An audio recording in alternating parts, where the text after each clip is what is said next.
How much more can he take? Nick Kyrgios's latest injury casts doubt on tennis future.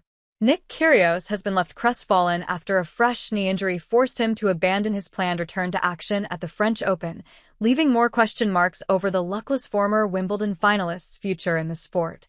Jordan Thompson, who had been set to play alongside his Australian compatriot in his first French Open for 8 years, revealed the extent of his friend's misery, with Kyrgios telling him he did not know how much more he could take after his latest setback. Nick was really pumped to play here.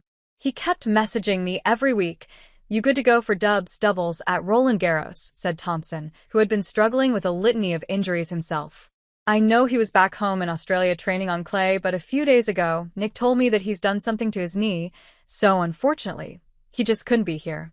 He was pretty down. He told me he doesn't know how much more of these injuries he can take, and you've just got to feel for him. Because as much as he says things in the media, I think he loves playing tennis and he loves being on court, so it's disappointing that he can't be here on the court." The former Wimbledon finalist Kyrgios, whose recent career has become a stop-start affair riddled with injury concerns, had declared only a couple of weeks ago that he would reunite with Thompson, whose regular doubles partner Max Purcell is serving a ban for infringing doping regulations.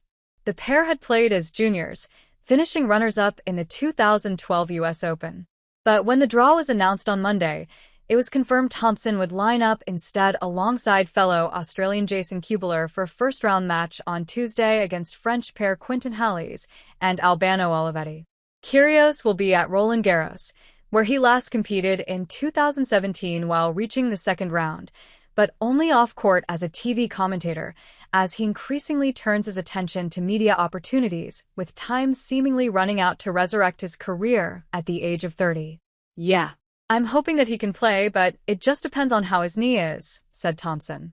Kyrgios, who has been plagued by knee and foot injuries and had reconstructive surgery on his wrist, thought there was some light at the end of the tunnel when he won his first singles match for 2.5 years against American Mackenzie McDonald in Miami in March.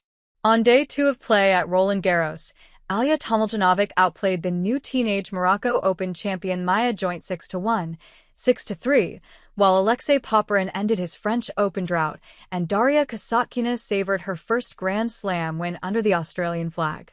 But with 9 Australians in action on a manic day in Paris, there were inevitably casualties littered around the perennial red tennis graveyard, with Alexander Vukic, Chris O'Connell, Daria Saville, Kim Birrell, and a battered Jordan Thompson all succumbing. Alex de Minaur makes his bow on Tuesday.